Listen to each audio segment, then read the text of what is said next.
Everyone, this is BMS, and welcome to Let's Play Battle Clash for the Super Nintendo, or as it's known in Japan, Space Bazooka. Now how do I know that, you may ask? Well, it's quite simple actually. Because it says it right under this garbled mess. Now this game was released in 1992 or 1993 in Japan, but before we get into that, need to dive into a little bit of business here. We're going to be playing this on the hardest difficulty setting, but in order to do that, we need to enter a complex code. What you need to do is at the title screen on controller 1, press the L button and select button, but get this, at the same time. And once you've performed that complex code, you'll be taken to this screen, the Calibrate Your Aim screen. Those of you that are familiar with the Super Scope understand why this is necessary. And yes, for the idiots out there, in case you hadn't guessed already, this is designed for the Super Scope, which is basically the SNES version of the NES Zapper. A fucking huge light gun that's mounted on your shoulder, in other words. Now, with the emulator, you're given this little crosshair up here, which, to be honest, it makes it a hell of a lot easier to play.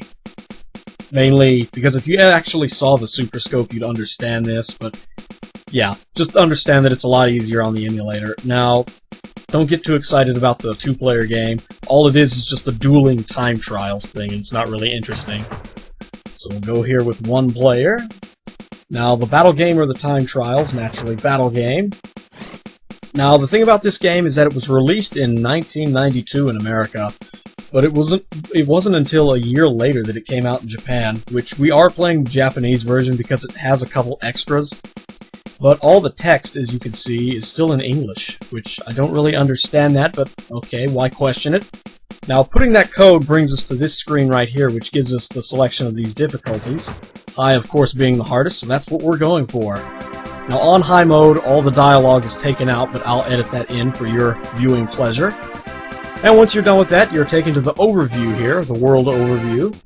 Each location is a boss. Now, you normally have to do these in order, but if you input the code, you can select which one you want to go to by pushing the cursor button, but for the sake of the LP, we will go in order. And with that out of the way, let's jump right into it. Alright, so here we are, stage 1, and we're pretty much thrown right into the thick of things right off the bat. There's no tutorial or practice round or anything to get you used to the controls. Luckily enough, it's pretty simple to figure out. And if you pay attention to the dialogue here, this guy, Mike Anderson, will give you a couple hints, so not to mention the boss, this first boss here, on the default difficulty. He pretty much just dances around and doesn't even shoot at you for like the first 20 seconds of the battle, so you're not in any real danger of dying on this guy, unless, well, maybe you're blind, then maybe you'd have problems. But yeah, it's pretty easy. Now, the heads-up display here is pretty obvious and self-explanatory, but let's go over it just for information's sake. At the top you have your life bar and the enemy's life bar. Top right you have the time of the current battle. And in the bottom right you have a nifty picture of Mike Anderson, the pilot of the ST Falcon. Those little numbers down there represent how fast we're supposed to be traveling. In the center there you have your weapon area. Now that top bar there is how much energy you have charged up for your weapon. If you fire it before it's fully charged, you'll shoot out what's called a turbo shot. Those are used for destroying the solid pink bullets, and they're really weak, but great for defense. If you let it charge all the way up to where it's flashing, you'll shoot out what's called an energy bolt, which can destroy the flashing projectiles they'll shoot at you, and it does a lot of damage. That's basically what you're going to want to be using for all of your battles. And you saw me use that little B icon down there, that's where your items go. Now the B stands for bomb, as you saw, and it does about the same amount of damage as an energy bolt, but that's not where the real beauty of it comes in. The real beauty of the bomb is that whenever you blow it, whenever it explodes, it destroys all the on-screen projectiles. Bitchin', right? That especially comes in handy on some of the later enemies because they can attack rather furiously. And of course, over on the bottom left, you have the name of the enemy ST. ST, of course, standing for Standing Tank, which is what these little mechs are that we're fighting here. Now, there are multiple ways you could go about fighting these guys. I mean, most of them, their center mass, they're all humanoid in shape, most of them, like I say, but their center mass is their stun area. You're going to do moderate damage if you attack them there, or you can go and you can blow up pretty much any extremity on them. Like this guy, you can blow up his arms, his legs, and in some battles that is that's really going to help you out, and in other cases it'll really pretty much make them attack a lot more aggressively. Like this guy, say he shoots out shit from his arms. Well, if you blow off his arm, then he can't fire it out at you. However, if you blow off his legs, he'll stop moving, but he'll fire out the turbo shots at you pretty aggressively. So you kind of want to pick and choose and be careful with what you blow up, alright? In other words. But for the most part, like I say, you're going to want to aim for center mass. And a lot of them have weak points now that you can hit, which will open up and do a lot more damage than if you just aim for an arm or whatever.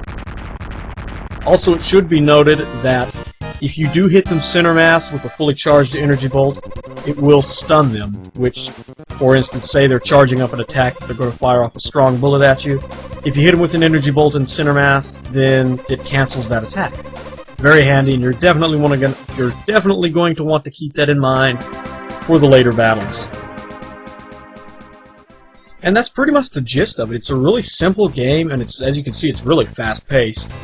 On the default difficulty setting, most of these fights are probably going to take you anywhere between 20 seconds and, I'm going to say a minute.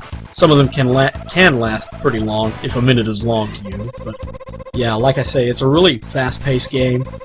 It's really quite fun, actually, especially if you're playing with a Super Scope instead of on an emulator. But yeah. It does have a little bit of a story, but before we get into that, something you're going to note about this guy is he's really fast, real small, hard to hit, and nimble. Not to mention, you can't blow up any of his body parts. Instead, if you shoot at him, like you see there, they fly off, which can allow you to loop this guy, get this guy stuck in a loop. If you shoot him center mass when his body part is about to reattach itself, it'll just fly by and he'll have to wait till it comes around again. And as you can see, that lets you take him out in about 20 seconds or so, which is really good. Plus, London is flooded as fuck. I don't know what the hell happened, but that's a lot of water. Parliament is definitely not in session. But as I was saying about the story, it's not a real deep story, of course. I mean, we're talking about a fucking Super Scope game here where you battle mechs with a little plastic cannon. Come on. The story's not all that involved, but it does have one. This battle right here is really interesting because it deviates from the horizontal side-scrolling type deal that we've been used to so far, and to start off the battle, we're falling off a mountain. So that kind of makes it interesting, although if the battle does go on for about a minute, you'll hit the ground and then it will turn back into a horizontal flight. But, it's an interesting gimmick that they decided to use here. Anyway, back to the story. I keep getting sidetracked here. The story. Basically, it goes a little something like this. In the not-so-distant future, the hierarchy of the world is decided not through politics or any of that other menial bullshit. However, it's decided through the battle game. And what the battle game is that a bunch of people, they make mechs, or standing tanks as they're called here, and they duel. The winner conquers all the land, and gets all the land, and the loser becomes their servant if they survive. Well, anyway, a guy by the name of Anubis and his ST Thanatos battled and eventually beat everybody. In other words, he conquered the Earth. In the process, he killed and mutilated Mike Anderson's pappy. Mike Anderson is the pilot of the ST Falcon. Mike Anderson got pissed off, built the Falcon, along the road recruited our dumbass as its gunner, and the rest is history, as you've seen. We're battling to get revenge on Thanatos. Yeah, as I said, not really an involved story, not to mention, it's not really explained in any of the dialogue until the last battle, but yeah, who needs story with a game like this? Also, that's the first chief that doesn't seem like such a bad person. Maybe we'll see them again, huh? Foreshadowing? Maybe. Also, get ready for the stereotypical 90s picture of an Asian. Coming up, there you go. Love the chili bowl haircut, especially the monocle, that's a nice touch. This guy is kind of a difficult battle. He's probably the first serious fight that you're going to have here because he's really fast and he likes to change direction on you and fly off screen, which can be quite a nuisance. Now you noticed Mike Anderson mentioned something about the 3 orbs orbiting over his head. You'll see those in just a minute as soon as the battle starts. You do want to take those out, but they're not as big a threat as he makes them out to be. I mean, they can fire pretty rapidly at you, but it's nothing that you shouldn't be able to defend against. The bigger problem is that while you can destroy his body parts here, they have so much health that it's really not worth it. You'd be better off just to stay focused on center mass. Although you can destroy that little turret that's shooting at us now, that little turret up top. That would probably be a good idea, which, there we go, yeah. Once you get that taken care of, just focus on center mass, and this battle should, well, it should go pretty easy for you. But yeah, as you can see, he likes to fly off screen pretty quickly there. One of the things about this game that you're probably going to notice is the music is really well done.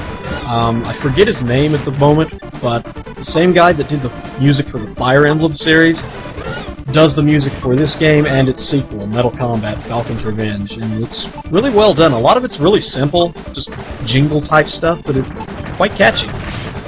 And yeah, this thing's already gone over a minute, which is really long for this kind of a battle, but every now and then they just kind of... they don't give you much of an opportunity to shoot at them. Just stay focused, make sure to defend yourself. That's probably the biggest thing with these guys, especially from this guy onward. It's more really about defense than it is attack. Because with defense, you'll damage them in the process, but these later bosses, especially this guy, can really chew you up if you're not shooting down all the crap they fire at you. Yeah, this guy is extremely big, and he's the last of the chiefs. The chiefs, by the way, once Thanatos conquered the world, or whatever, he set up the chiefs to govern various areas of the earth. And yeah, there you go. Think of the chiefs as Thanatos' lieutenants, or Anubis' lieutenants. Anyway, we're on the last one here. Now, the interesting thing about this guy is that he's pretty much invulnerable. You can damage his turrets that you see there on his legs and on the side of his head, but that's not his weak spot. That's not what you really want to go for. Basically, charge up an energy bolt, fire it at the seam of that top hatch, and that will open it. And that will reveal his real weak spot. But the thing about this on high mode is that once the thing opens, you barely have like half a second to charge up an energy bolt and fire it before it closes again, so you kinda gotta be quick. And there is a rhythm to it, and it's not too bad, but like I said before, just make sure to defend everything that he shoots at you, because, I don't know, it seems like the shots that he fires off are a lot stronger than the ones that the other enemies shoot, but yeah, just be careful and attack when you get the chance. Now, like I said before, you can fire at his turrets that are on the side of his head and on his legs to do extra damage, but they have so much health, it's not really worth it. You can destroy his legs, but there's really not any reason to. I mean, it's not like he's moving fast or anything here. Yeah, and once you destroy all four of those little sections, it takes out like 3/4 of his health. And then every part of him is vulnerable to your fire. You can damage whatever. And it's pretty easy from there on. That battle will probably last about a minute no matter what you do. But yeah. Also, that does it for the Chiefs. And I believe this is the one battle where you get a mandatory item. I don't believe there's any way to skip it, the V system. But we'll get into the items after I complete the LP, because on the higher difficulty settings, you can't get them. And anyway, this has been BMS, and I hope you enjoyed. Next time we will tackle Thanatos himself and his 2 generals, or his bodyguard. Yeah, as you can see, he's talking about them there. The generals are a lot harder than the chiefs. Sum it all up. So we're in for a rough ride. And I will see you then.